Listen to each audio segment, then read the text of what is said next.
properly. Hundreds. It's 14. Need to borrow 4. You need to borrow from 4. So 4 now will become, Become 5. borrow mo nga from 4 eh. It's 3. 3. When you say borrow, Andres, look at me. When you say borrow, Andres, look at me. When you say borrow 1 from 4, it means that you'll be getting 1 from 4. So 4 now minus 1 is equal to what? 3. Tama po? And then 3 is 2. Ay, hindi. You're not going to borrow nga from 3 naman eh. You borrowed 1 from 4 and then that 1, you are transferring that to 3.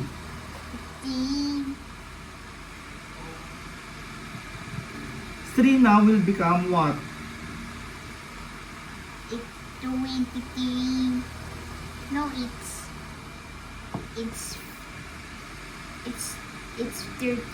13. Kasi nga, wait. Look at the 4. You borrowed 1 from 4. So 4 now will become 3.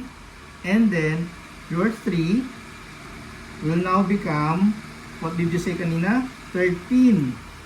13. Kasi nga, you borrowed 1 from 4. Oh, you write it na.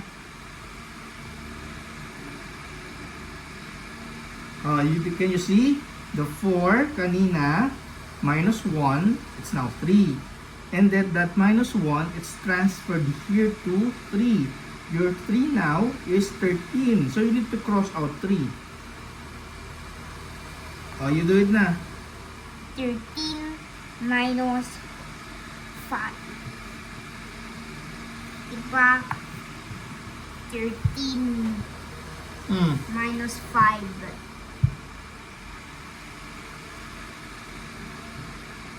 I need to add. So it's 7.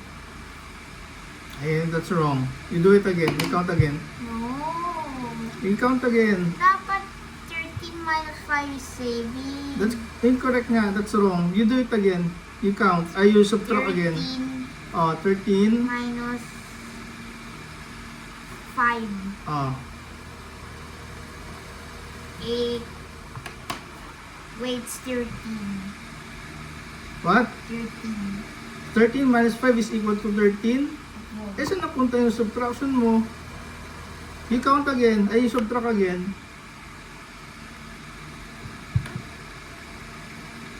Keep it 13. Minus 5. Minus 5.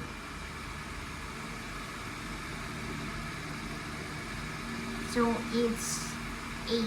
Very good. Ganon. 3 minus 1. Di ba? It's 2. Kasi dapat i-count kanina, Andres eh. That's why you're wrong. 2. Okay, so what's the answer? 285. O, kanina, look Yeah, di ba? We have 13, 5, 10. Andres, you're not looking. 5, 10, and then 3, 13. Okay po? And then, what's the question? 13 minus 5. So, you subtract 1, 2, 3, 4, 5. So, how many is remaining? 8. 8. So, that's how you subtract, di ba? Using your fingers. Tama po? 5, 10, and then there's 3, 13. Okay po? Sige. How about you do this? Is your answer correct? Or you do this instead? No, this one. You do this one. Last na po. Use it properly, Andres. 4.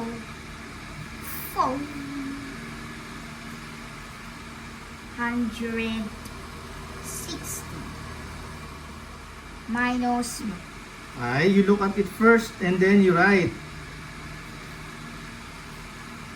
Di ba? I told you to look at it first eh. 125. What's missing? What? You're forgetting the minus sign. You write it in here, the minus sign, not there. It's always in the middle of the last row. At saka isa lang. Kapag 2, it will look like an equal sign. You do it again. You write it again. Here. You do it here. Dito, dito. Yan. Okay? It's in the middle of 125, oh. Look. Tama po? Oh. Sige. You do it na. 0 minus 5, 5. No. 0 minus 5. It's 5. 0 minus 5 is 5. Not yet. 0 minus 5 cannot be. That's not possible. Kasi 0 is lower or yes, lower than 5. Di ba?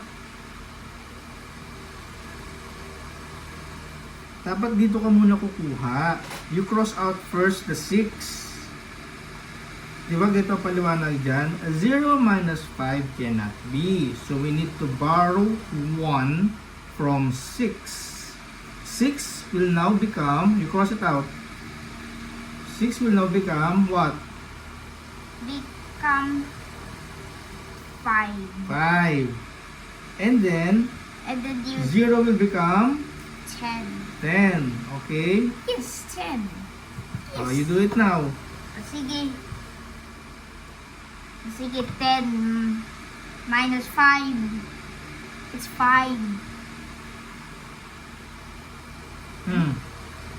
The next guy is 5 minus 2, 3. And then 4 minus 1, 3. And then 4 minus 1, 3. Okay, look at the answer. Are you correct? 4. Okay, do it again na. Let's do another 0. I think you're having a hard time with 0. Let's say 509 minus okay, 264. Yan. Okay, can you do this? Here.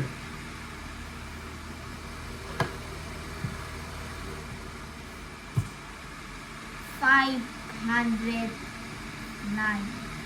Ano? 509. Yung sulat mo kasi Luko, hindi mo na pinapasok doon. Di ba dapat hanggang dito? Hanggang, tingnan mo yung 9 mo. Do it nga again. It's not correct ha. Do it again. How about this oh? How about you do it like this? 509. Ganyan, okay? Ayan, you try that. But it's within the lines.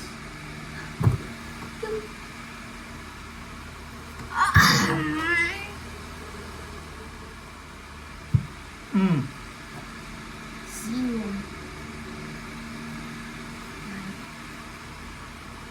Minus.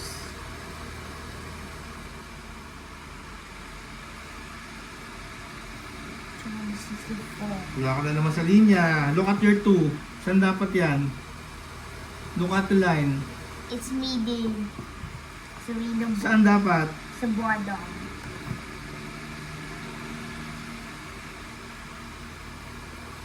Look at your 6.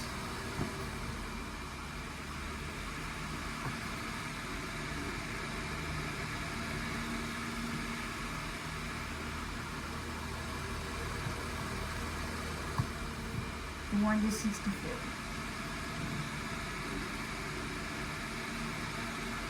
Sige. Saka, 9. 5. Zero minuses cannot be. So 10. Okay. No, you cross out first the ano. Dapat simula ka muna sa 5. 0 minus 6 cannot be. So we borrow 1 from 5.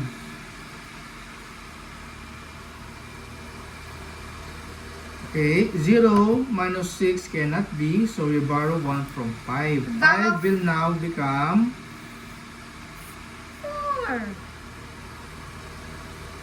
and then 0 will now become 10.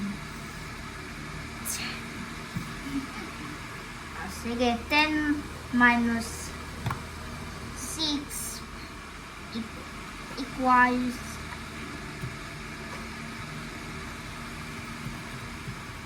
it's 4. And then 4 minus 2 it's 2. It's 2. It's 2. let's see kung tama. What's your answer? What's your answer? 245. Okay, next. How about this one?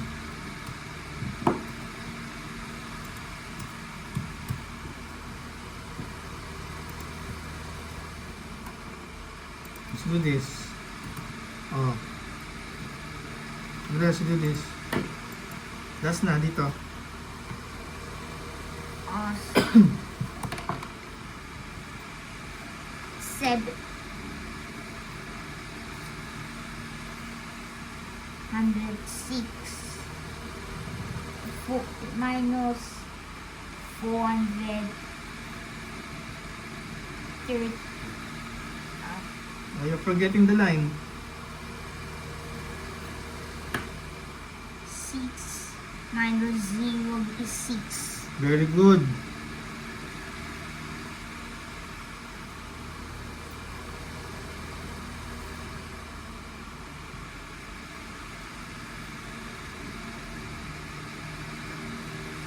Zero minus 3 is 6 minus 8